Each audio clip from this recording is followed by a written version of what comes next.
bonjour ou bonsoir. La deuxième décennie internationale des personnes d'ascendance africaine a été votée en décembre de l'année dernière.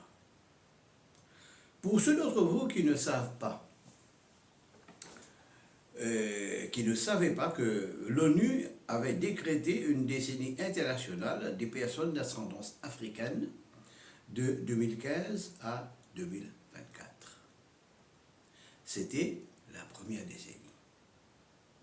Pourquoi faut-il une deuxième décennie qui va de cette année-ci, 2025, à 2034? Parce que le bilan de la première décennie a été décevant.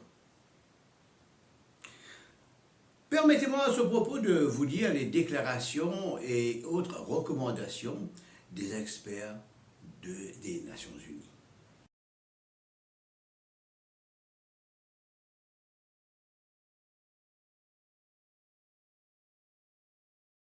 Cette deuxième décennie internationale est l'occasion de prendre des mesures concrètes pour lutter contre les séquelles de l'esclavage et du colonialisme, d'apporter une justice réparatrice aux personnes d'ascendance africaine dans le monde entier.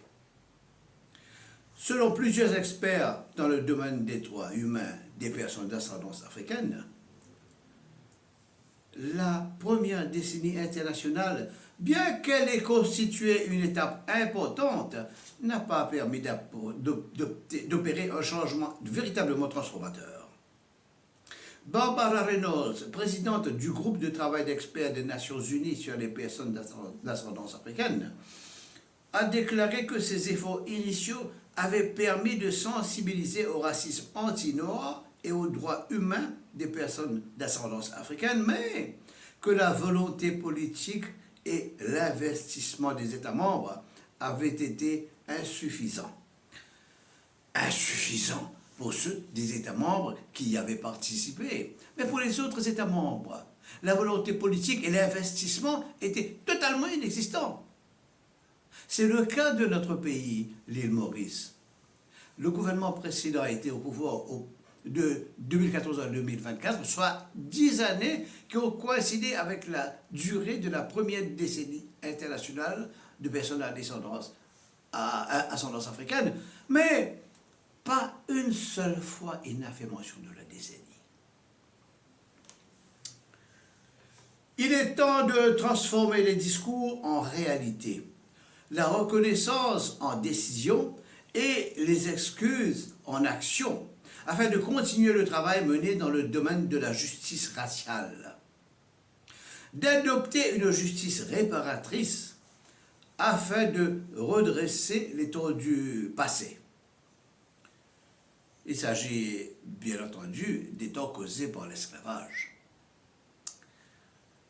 La présidente de l'instance permanente, June Souma, est de cet avis et elle a souligné que si certains progrès ont été réalisés, des inégalités structurelles persistent dans les domaines de l'éducation, des soins de santé, du logement, des perspectives économiques et de la représentation politique. On croirait que la présidente June Souma avait braqué son attention sur l'île Maurice avant de faire sa remarque.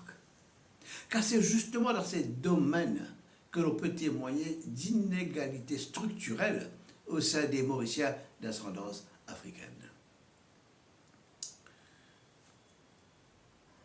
Volker Türk. Alors, elle ajoute, pour y remédier, nous avons besoin d'actions audacieuses et concrètes, et non de simples discours. Oui, ça suffit les discours. Maintenant, il est temps de passer à l'action. Volker Türk, haut commissaire des Nations Unies aux droits de l'homme, a souligné l'importance d'une direction forte, d'une volonté politique et de ressources financières humaines accrues pour atteindre les objectifs ultimes de la décennie, à savoir la reconnaissance, la justice et le développement pour les personnes d'ascendance africaine. Il conclut en disant que la deuxième décennie internationale marque un tournant majeur qui nécessite une action collective et urgente pour briser le cycle des injustices historiques et de l'inclusion systémique. Voilà, le mot-clé est lancé. L'exclusion. Les injustices commises dans le passé ont mené à l'exclusion, qui à son tour génère l'extrême pauvreté. Et les pauvres continuent à être victimes de toutes sortes d'injustices. Voilà. Pour briser ce cercle infernal, il faut donc s'attaquer à l'exclusion. Pour ce faire, il faut, comme le dit le haut-commissaire des Nations Unies aux droits de l'homme, mobiliser de fortes ressources financières et humaines.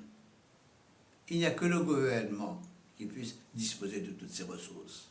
Mais il faut surtout, recommande encore le haut-commissaire, qu'il y ait la volonté politique. Sans l'engagement et la volonté politique du gouvernement, les objectifs de la deuxième décennie ne seront jamais atteints. Si vous avez aimé cette présentation de la deuxième décennie, je vous saurai gré de vous abonner, de liker et de partager avec vos amis et connaissances. Cela nous encouragera à élaborer sur les différentes injustices historiques identifiées par le haut-commissaire. Nous commencerons notre premier épisode tout naturellement par l'exclusion, cet héritage de l'esclavage qui continue à maintenir les Mauriciens d'ascendance africaine dans la grande pauvreté. Merci de votre attention et on se voit à bientôt.